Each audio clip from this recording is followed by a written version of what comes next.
number 6 has to do with working capital. Working capital is simply the difference between your current assets and your current liabilities.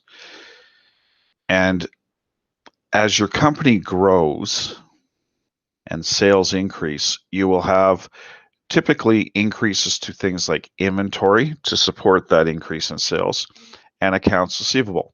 You will also likely have then an increase to accounts payable.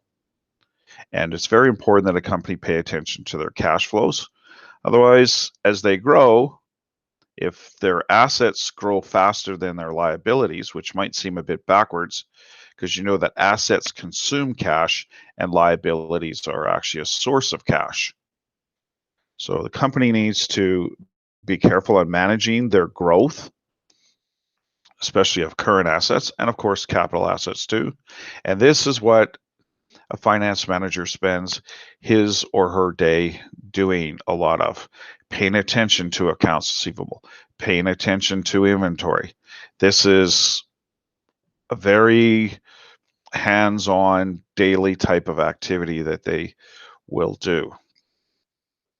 Now, because as sales go up, you're going to have more accounts receivable because more items will be sold on credit.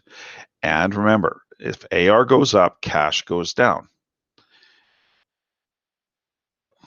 Eventually, the AR will turn into cash, but then new sales will cause AR to go up. Now, the cash conversion cycle has to do with how long does it take to get your money back. You as a student are involved in the cash conversion cycle. You pay money up front to go to school with the expectation that when you graduate from your program, that you will get more cash. And so you're interested in how long that is. So some of you will take a diploma and some of you will go on to take the degree, which means it's going to be another 2 years of school, another 2 years of money going out before you start seeing significant increases to your cash flow.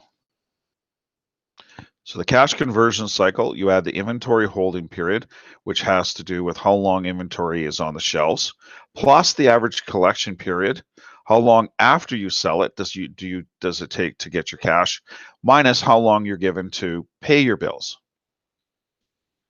And this is very important for businesses. I've seen on episodes of shows like Shark Tank where business is growing, which is good, but they're running out of cash, which might seem counterintuitive.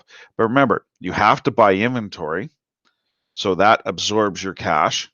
Then you put it on the shelves. It sits there for a period of time, and then it becomes or can become accounts receivable, and then it takes longer. So let's say you buy an item, you put it on your shelf, and 37 days later, you sell it. But you sold it on account. So it took 30 days to collect the cash. So that means from the time you bought it, 37 days on the shelf, plus another 30 days to collect your cash. That's 67 days you're out of pocket. Now, fortunately, the people that you purchased it from will give you, say, 45 days to pay.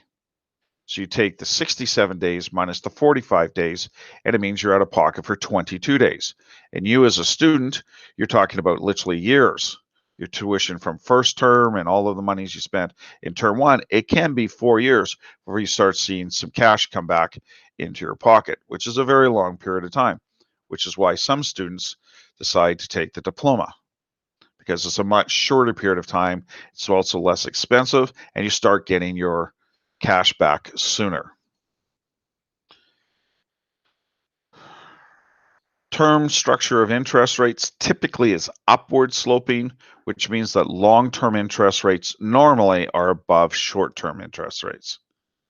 The curve can be flat or the curve can be inverted, which is not normal, where short-term rates are higher than long-term rates. That does happen.